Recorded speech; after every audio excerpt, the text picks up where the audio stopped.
O verdadeiro amor, ele é romântico? Nós acreditamos que sim, né, na cultura ocidental. E vemos isso, né, em diversos tipos de literatura.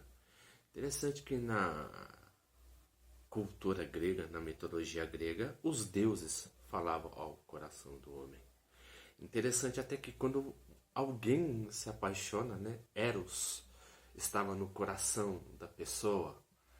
E vemos até essa figura um pouco mais romanizada, né? Em que Eros ele é chamado de Cupido, né? Então quando você olha para a pessoa e você se apaixona por aquela pessoa.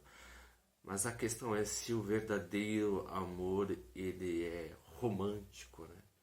Interessante que temos essa caracterização que o amor é romântico como um período que contrapõe o iluminismo, né? O homem ele está sendo guiado pela razão, né? Então o homem ele descarta que o conhecimento do homem, né, da natureza é de cunho, né, introspectivo, né? Que o conhecer é mais relacional. Interessante que antes do período do iluminismo, né, a palavra conhecimento estava vinculada a saber. Então quem saboreia sabe, né? Sabe? E por isso que vem a palavra saber e sabor. Saber e sabor, sapere e sapore, tem o mesmo significado. Então o conhecimento, né, tanto do sagrado, né, quanto da natureza, o conhecimento do homem em relação ao sagrado vincula isso. Então o iluminismo, ele pega, se desvincula e que o homem só pode conhecer a natureza mediante a razão. Aí com isso vemos grandes filósofos do iluminismo. A filosofia alemã ela vai contrapor a isso, né? Por exemplo, vemos um dos primeiros escritos de Goethe, né? O jovem Werther. O que Goethe faz é uma espécie de protesto, né? Por exemplo, assim, que o homem deveria voltar aos ditames do qual que ele era regido pelos desejos do coração, não por esse materialismo, né? Esse mecanicismo que gera o iluminismo. Aí a partir do iluminismo temos Descartes, né? Temos Spinoza, né? Temos Isaac Newton. Então toda a filosofia do iluminismo vai se basear nas obras, né, de Isaac Newton, quando ele vai escrever o livro Principia Matemática. Então todas as ciências, até mesmo David Hume, né, quando vai elaborar a teoria do conhecimento, né, tanto Hume quanto John Locke vai estabelecer que o conhecimento do homem que ele tem acerca do mundo não é de caráter emocional, né, é caráter estritamente racional. Então, a filosofia alemã, vamos dizer assim, né, o romantismo nasce com um contraponto, né, em que as pessoas seriam muito mais ideais, tinham um amor muito mais idealístico, né. Interessante que o romance de Mary Shelley, né, Frankenstein, é uma crítica até uma crítica mesmo do período do iluminismo. Por quê? Porque quando o monstro, né, ele vai ser construído, né, ele tenta buscar o seu criador e perguntar por que o fez assim, né? Sabe? Então um monstro, né? Interessante que ele vai buscar a sua humanidade porque ele não tem esse amor, né? Esse desejo. Então ele é totalmente frio, né? Ele mata, então ele é totalmente guiado pelo ditame da razão, né? Se você ver pela obra. Por quê? Porque, por exemplo, pela obra de Mary Shelley, vocês lendo, né, vocês vão ver de um modo muito mais esclarecido. Porque quando o Dr. Frankenstein ele vai criar o monstro, ele pega as partes de cada uma das pessoas e vai formando o monstro. Então o monstro é aquilo que não tem sentimento. Então, essa é a crítica à filosofia do iluminismo, né? O iluminismo é uma filosofia que não tem sentimento. Então, a partir daí, vão criar os ideais. Por exemplo, a escritora Mary Shelley tem um filme muito boa dela, né? Que tem até no Netflix, né? Que fala sobre isso, entendeu? Porque a cantora, ela buscava... A escritora, me perdoe, né?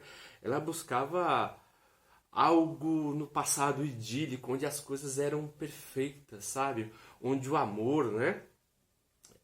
Era entoado, o amor pela natureza, o amor é pela arte, mas só que quando ela vai vivenciar, né, esse ideal, ela vê que a realidade contrapõe, né, a esse sentimento que ela teve, que ela tinha, né, acerca do amor, porque ela procurava o amor para a sua vida. Interessante que até o nome dela, Shirley, era do seu esposo, que era um escritor que não foi muito reconhecido na época. E ele pegou um nome, né? Ele escreveu obras, né, baseado nos livros dela, né?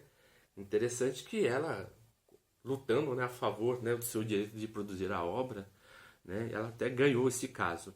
Mas, por exemplo, também vemos na obra de Goethe, né, o jovem Werther, tanto Mary Shelley, né, e quanto a obra de Goethe vai criticar o racionalismo, né?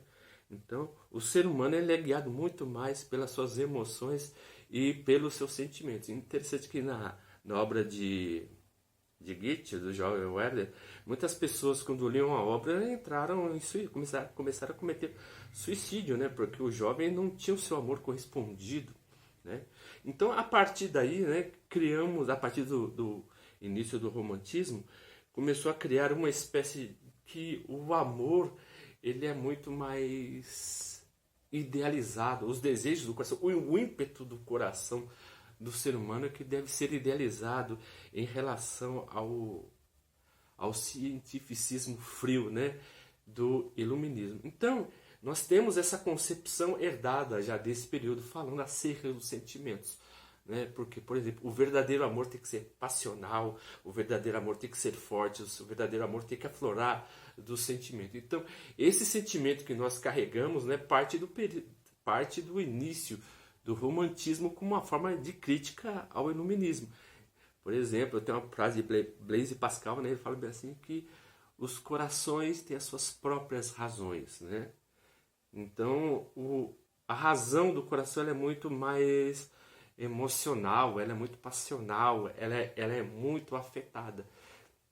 Então, quando eu falo bem assim, que se o amor tem que ser, por exemplo, se o amor tem que ser, como é que eu posso dizer? Se o verdadeiro amor é romântico, mas será que ele teria que ser?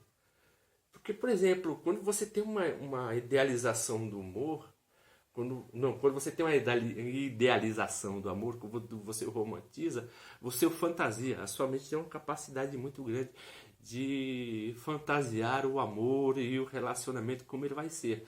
Né? Mas quando você começa a verificar esse sentimento no dia a dia, esse amor tem as suas limitações. Né? Então o amor ele é somente perfeito no campo das ideias.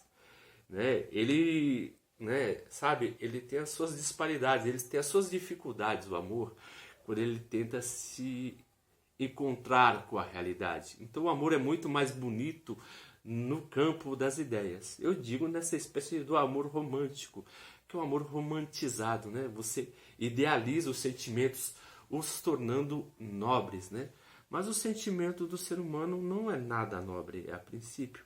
Na verdade, o nosso sentimento é muito mais prático, é muito mais passional, ele é muito mais moldável, né, de acordo com as circunstâncias.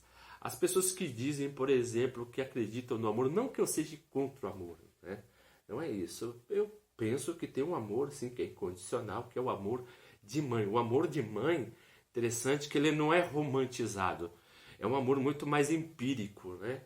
É aquela coisa, a mãe vai gerando o feto em seu ventre, ela vai conhecendo a criança e ela vai o amando cada vez que o conhece. Então o amor seria mais uma espécie de conhecimento. Quanto mais você conhece uma pessoa, mais você a ama. Então o amor, antes ele teria que ser um princípio muito mais relacional do que idealístico. Mas muitas vezes não é bem assim que acontece. Porque quanto mais você conhece uma pessoa,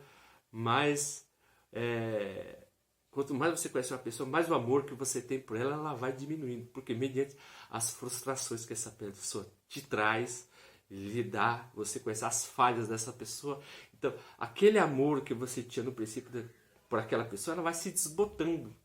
Então você descaracteriza a pessoa, né, do sentimento que você tinha por ela. Antes você conhecia uma pessoa do seu ideal, agora você ama a pessoa realmente como ela é, né? Então você descaracteriza a pessoa do seu ideal. Você, para amar uma pessoa, você teria que descaracterizar ela do ideal que você queria por ela. Mas não é muito bem assim que acontece, porque quanto mais conhecemos uma pessoa, mais perdemos o amor por ela, né? Isso é o problema, né, do relacionamento humano em toda a sua história. Então, aquele que conhece demais ama de menos. Então, por isso que as pessoas amam mais mesmo o outro no campo das ideias. Depois de uns 10, 15 anos, esse amor... E hoje em dia nem chega a isso, né? Quando a pessoa realmente chega a conhecer, ela viu que o seu amor era apenas uma paixão de uma criança, que com certeza vale muito a pena passar, né? Mas o amor, né, romântico, ele tem essas discrepâncias e esses paradoxos.